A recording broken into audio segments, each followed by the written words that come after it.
At just 24, Napoleon Bonaparte stood before the city of Toulon, a fortress of defiance against revolutionary France. To others, the harbor seemed impenetrable. To Napoleon, it was a puzzle waiting to be solved. He studied the map, tracing every hill and inlet, searching not for power, but precision. His artillery placements turned geography into geometry, logic into art. When his plan unfolded, the city's defense collapsed without chaos. The victory was clean, calculated, complete. Toulon transformed the young Corsican officer into a national name. It wasn't brute strength that earned him glory, but the quiet certainty of intellect. Here, France discovered a leader who could see 10 moves ahead. A man who believed that knowledge, discipline, and courage could move mountains. Toulon was the beginning of a legacy written in genius, not gunfire.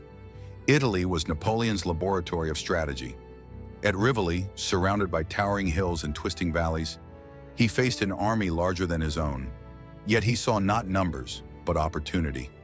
Using the high ground as his ally, he arranged his troops like musical notes upon a staff, every division in perfect harmony. His coordination was so fluid that his army seemed to move as one living organism. Rivoli was not a clash of arms, but a composition of intellect. The landscape echoed with order and precision, each maneuver guided by logic and timing. By mastering space and rhythm, Napoleon proved that victory begins in the mind's map long before it reaches the field. Rivoli didn't just secure Italy, it revealed Napoleon's gift for turning confusion into clarity, chaos into choreography. Here, strategy itself became an art form. Beneath the gaze of ancient wonders, Napoleon met a challenge that transcended time. The sands of Egypt glimmered like gold, the air heavy with history. Facing overwhelming odds, Napoleon formed his men into perfect geometric squares, structures of symmetry, discipline, and endurance. They stood unmoved, reflecting sunlight and order amid uncertainty. As the Great Pyramids watched silently, he declared, "Soldiers, 40 centuries look down upon you." His words lifted hearts beyond fear, binding courage to destiny. The victory that followed was not about conquest, but about command, proof that knowledge and structure could outlast chaos. The Battle of the Pyramids connected the modern mind to the ancient world. In those burning sands, Napoleon did not just win, he demonstrated that clarity of purpose could stand unshaken, even under the weight of history itself. In the green valleys of northern Italy, Napoleon's return from Egypt was met with peril. At Marengo, the Austrian army sought to end his campaign. Yet the young first consul looked at the field not with fear, but focus. He allowed the storm to build, waiting for the perfect moment to respond. Then, like a sudden sunrise, his counter-move illuminated the field. His strategy wasn't reaction, it was rhythm. By trusting timing over tension, he transformed near loss into lasting triumph. Marengo became the foundation of his legend, the moment when courage merged with calculation. It was here that France found not a mere general, but a leader whose calm intellect could steady nations. The battle ended not in destruction, but in design. The kind of victory only patience and brilliance can create. Few moments in history define elegance in strategy like Ulm. Without a grand confrontation, without chaos, Napoleon achieved the impossible. Through a series of swift maneuvers, he surrounded an entire Austrian army before they even realized the trap was closing. His movements were so fluid that the enemy surrendered almost before the echo of battle began. Ulm was not a display of might, but of mastery, a victory of motion, mathematics, and misdirection. It redefined warfare as an exercise of intellect, not intimidation. In Ulm, Napoleon proved that the sharpest weapon is foresight. The campaign unfolded like a magician's performance, silent, swift, and flawless. This triumph without bloodshed showed the essence of his genius, to win not through destruction, but through design. The world watched, astonished, as one man's clarity reshaped the art of command. Austerlitz, the battle scholars call his masterpiece. The day dawned beneath a mist that blanketed the valleys of Moravia.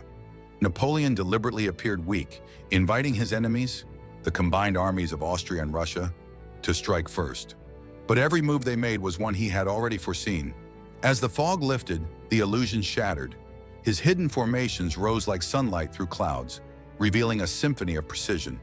Each unit moved in harmony, turning apparent weakness into overwhelming strength. By afternoon, his plan had unfolded perfectly, a masterpiece of timing, deception, and foresight. The world stood in awe of his intellect. Austerlitz wasn't a triumph of power, but of patience and vision.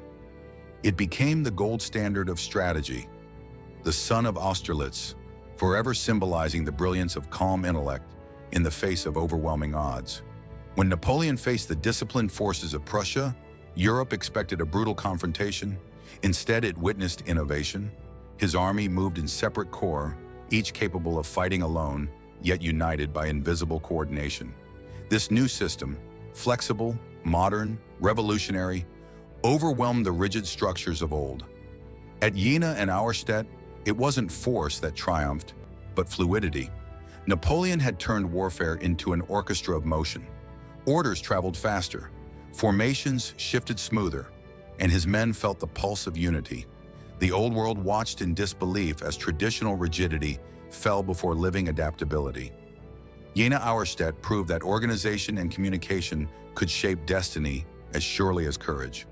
Napoleon's mind had stepped into the future, transforming the battlefield into a model of balance and logic. It was not destruction he sought, but evolution. Snow fell thick over Poland, covering the land in stillness and silence. Napoleon's army stood firm under freezing skies, facing exhaustion and uncertainty. The Battle of Eylau was not about triumph or territory, but endurance. Through the biting cold, Napoleon's leadership became a source of warmth. His calm presence reassured the weary. His discipline kept order where despair might have grown. He wrote letters that spoke not of conquest, but of care for his men. Eylau revealed the humanity behind the legend, the ability to lead not through dominance, but through devotion. Though the world saw hardship, Napoleon saw resilience. This battle became a quiet testament to character, that true greatness lies not in never falling, but in standing unshaken amid the storm. Eylau froze armies, but it forged faith in leadership, loyalty, and the will to endure. By the banks of the Eylau River, Napoleon once again faced the Russian army. The landscape gleamed with opportunity, a narrow crossing, a limited retreat. He let his opponents move forward, believing they had the advantage. Then, with flawless timing, he sealed their path, enclosing them between river and resolve. The Battle of Friedland was not merely a victory, it was a negotiation won before peace was even signed. His precision forced diplomacy to follow. Out of this battle came the Treaty of Tilsit, an agreement that brought temporary harmony to Europe. Friedland's beauty lay in its restraint. It proved that brilliance could bend history without breaking it. Napoleon had shown the balance between strength and subtlety, the art of winning through wisdom. The river's reflection that day shimmered not with conquest but with control. Spain's rugged passes and winding slopes became the next stage of Napoleon's resolve. The road to Madrid lay blocked by determination and nature itself. Yet where others saw barriers, Napoleon saw rhythm. He directed his men through narrow paths with speed and confidence, transforming terrain into opportunity. The Battle of Somosierra was not about confrontation, but ascent, a climb toward purpose. Napoleon's leadership inspired his army to move as one, their precision cutting through resistance like a gentle but unstoppable current. When Madrid opened its gates, it was not to fear, but to admiration for his audacity. Somosierra became a symbol of momentum, that sometimes progress demands courage guided by intellect. The mountains had tested his adaptability, and once again, he had turned challenge into choreography. In motion, he found mastery. The plains of Wagram stretched vast and open beneath the Austrian sun. Here, Napoleon faced one of his greatest strategic tests, commanding forces so numerous that control itself seemed impossible. Yet he turned complexity into clarity. Every movement was pre-planned, every reserve positioned with foresight. His army became an extension of his mind, precise, deliberate, and disciplined. The victory at Wagram wasn't about overpowering an enemy, but outmaneuvering time, distance, and uncertainty. It was the demonstration of logistics as art, of organization as strength. Napoleon proved that even on the grandest scale, intelligence could maintain order amid chaos. Wagram was his lecture to the world, that leadership is not loud, but luminous, the quiet command that brings harmony where others see confusion. The plains echoed not with triumph, but with transformation. The road to Moscow was not just a campaign, it was a confrontation with destiny. Vast distances, endless forests, and silent cities tested the limits of ambition. When Napoleon entered Moscow, he found it deserted, not conquered, but hauntingly quiet. In that silence, reflection began. The march home became a lesson in endurance, humility, and the cost of greatness. Napoleon's leadership shone in adversity, keeping order amid hardship, guiding thousands through frost and fatigue. Moscow became the mirror of ambition's reach and wisdom's restraint. It was not a defeat, but a reminder. Even the brightest flame must learn to balance brilliance with measure.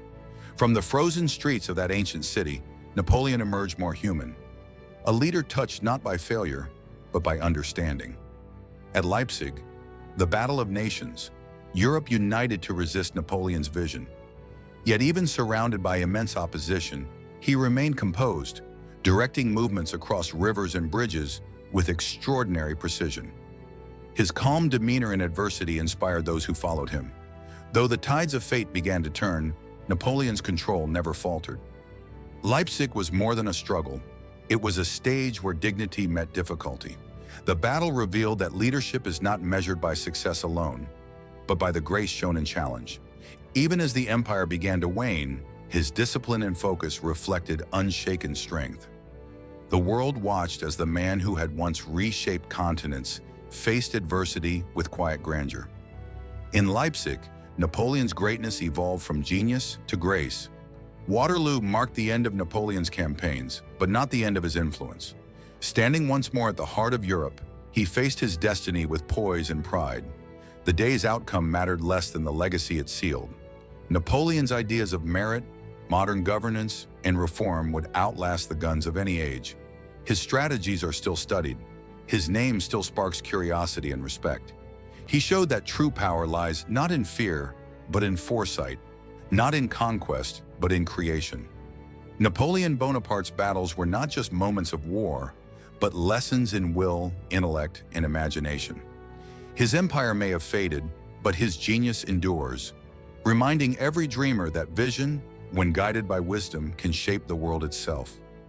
His story remains forever, the triumph of mind over might. Please subscribe and look for more documentaries at Swords and Shadows.